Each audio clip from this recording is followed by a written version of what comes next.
தனிப்பெரும் கருணை அருட்பெரும் ஜோதி. ஓம் சங்கரலிங்காய நம. கோவலின் தெய்வீக சிந்தனத்துடியின் தொகுப்பில் இன்றைய பதிகம் அவரவர் வினைவழி அவரவர் வாழ்க்கை, அதை மாற்றிடவும் யாருணரும். படைத்தவன் நினைத்தால் அன்றி வினையை அறுக்கவும் வேறு யாருணரும். அவரவர் வினைவழி அவரவர் வாழ்க்கையை, அதை மாற்றிடவும் யாருணரும். படைத்தவன் நினைத்தால் அன்றி வினையை அறுக்கவும் வேறு யாருணரும்.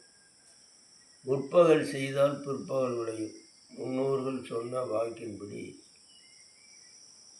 நல்லதையே நினைத்து நல்லதையே பேசி நல்லதையே செய்தால் நல்லதையே அடையலாம்.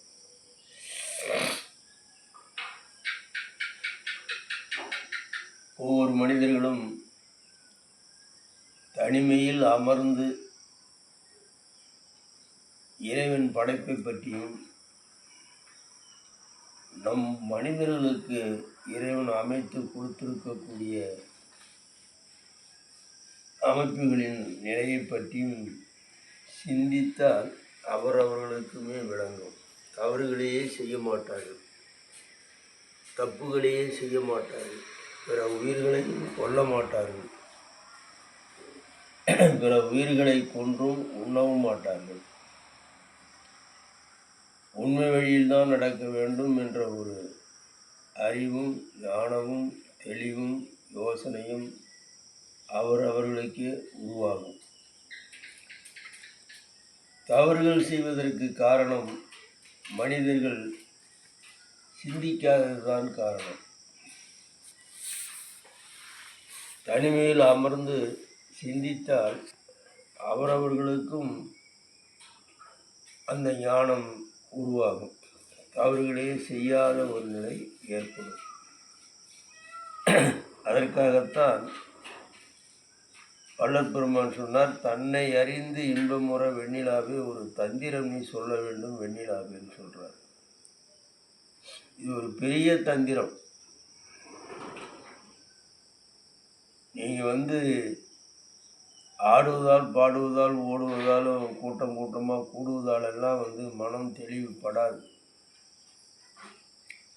ஏதோ அவர்கள் சொன்னார்கள் இவர்கள் சொன்னார்கள், அங்கே இருக்கிறது இங்கே இருக்கிறது என்பதெல்லாம் அதில் முழுமையான ஒரு நிலையை பெற முடியாது. காரணம் என்ன என்றால், உண்மையை மண்ணை போட்டு மறைத்து விட்டார்கள் என்று சொன்னார் வள்ளல் பெருமான். உண்மையை மண்ணை போட்டு மறைத்து விட்டார்கள். இதில் என்ன அவர்களுக்கு லாபம்? ஏன் இப்படி உண்மை இருக்க புறம்பாக இந்த மக்கள் இறைவனை தேடி அலைந்து அலைந்து பயனற்று போகும்படியாக எழுதி வைத்திருக்கிறார்கள், செய்திருக்கிறார்கள் என்பது நாமே சிந்திக்க வேண்டியதாக இருக்கிறது. புத்தர் கூட ஒரு அரசகுமாரன் தான், மன்னரின் மகன்தான். அரசையே துறந்து இந்த சிந்தனையில் அமர்ந்து உண்மையை உணர்கிறார். இறைவன் படைப்பின் இரகசியத்தை தெரிந்து கொள்கிறார். பத்திரகிரியார் அப்படி ஒரு மன்னர். அரசியை துறந்து இறைவனர்களை பெற வேண்டும் என்று துறவியாகிறார்.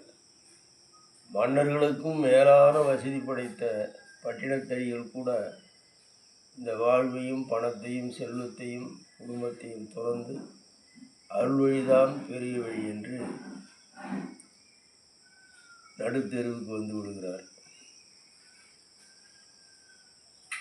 இப்படி நிறைய பேர்களை சொல்லலாம். மன்னர்கள், வசதி உடையவர்கள் கூட.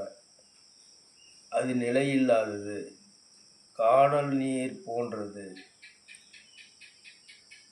ஆகினால் அது நிலையில்லாத ஒரு வாழ்க்கைக்காக என் பிறவியை வீணடிக்கக்கூடாது என்று நிலையானது உண்மைதான் என்று அந்த உண்மையை தேடி அமர்கின்றார்கள். உண்மைதான் கடவுள். உண்மையோடு நாம் வாழ்கிறோம் என்றால் எங்கேயுமே அலைய வேண்டியதே கிடையாது. இறைவன் கண்டிப்பாக நம்மை தேடி வருவார். செல்லலாம். வள்ளல் பெருமான் கூட சொல்கிறாரு, கரண ஒழுக்கத்தில் மகான்களுடைய ஆலயங்களில் பிரவேசம் செய்யும் அப்படின்னு சொல்லி சொல்கிறார். அது ஒரு ஆற்றல். நல்லோரை காண்பது நன்று என்று ஔவையார் சொன்னது போல நாம் சென்று பார்க்கலாம். ஆகினால் அதுவே கடவுள் பேரில் தேவையற்ற மூடத்தனமான பழக்க வழக்கங்கள், மூடத்தனமான செயல்கள், கடவுளுக்கு ஒரு உயிரை பலி கொடுத்து ஆட்டை வெட்டி, மாட்டை வெட்டி, கோழியை வெட்டி, பன்றியை வெட்டி அதை பலி கொடுத்து அதை உண்டு சாப்பிட்டு இந்த உடம்பை வளர்க்க வேண்டும், வாழ்வு சுகப்பட வேண்டும் என்பது எவ்வளவு தவறானது என்பதை, தேவையற்றது என்பதை சிந்தித்து பார்த்தால் அவர்களுக்கே விளங்கும். இது சிந்திக்காத ஒரு குற்றம்தான் இது. ஒவ்வொருவருக்கும் இறைவன் அந்த ஆற்றலை கொடுத்திருக்கிறார். ஒவ்வொரு உடம்பிலேயும் அதை தெளிவடையக்கூடிய ஒரு அறிவையும் கொடுத்திருக்கிறார். ஆனால் அதை மூடி இருக்கக்கூடிய அந்த 7 திரை போட்டு காட்டினார் இல்லையா,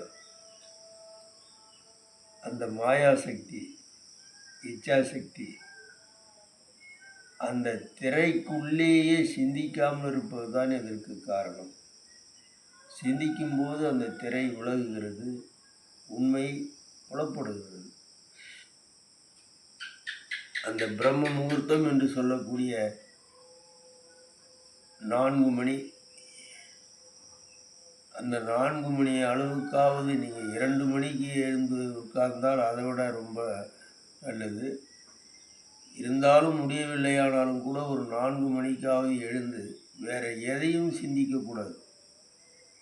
உலகியலை பற்றியோ, உலக வாழ்வின் சுகத்தை பற்றியோ, பிரச்சனைகளை பற்றியோ எந்த சிந்தனையும் இருக்கக்கூடாது. உருவ மத்தியில் மனதை வைத்து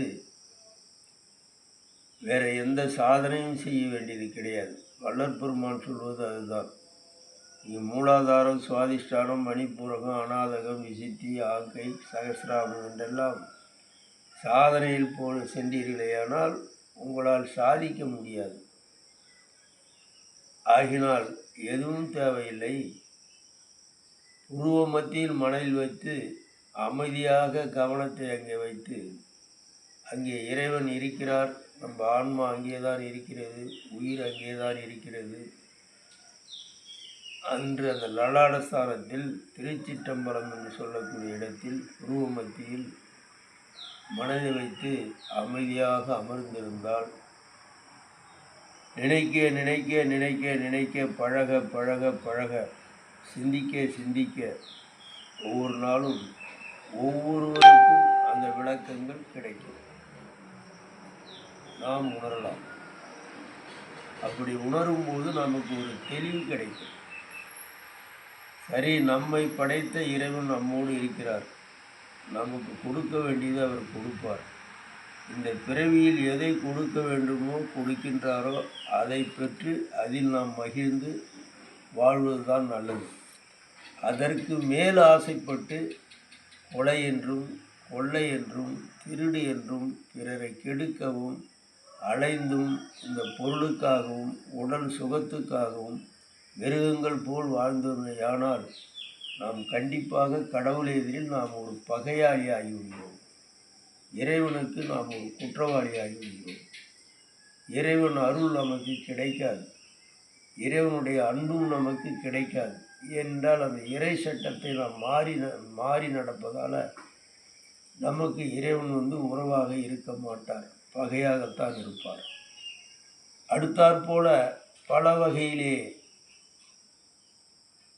வரும் என்பதால் அந்த நம் வினை நம்மை சுடும் என்பதை உணரக்கூடிய ஒரு தன்மை நமக்குள்ளேயே உருவாகும். நாம் உண்மை மனிதனாக வாழலாம், இறைவனோடு சென்று சேரலாம். அதுதான் அவரவர் வினைவழி அவரவர் வாழ்க்கை. அதை மாற்றிடவும் யார் உணரும்?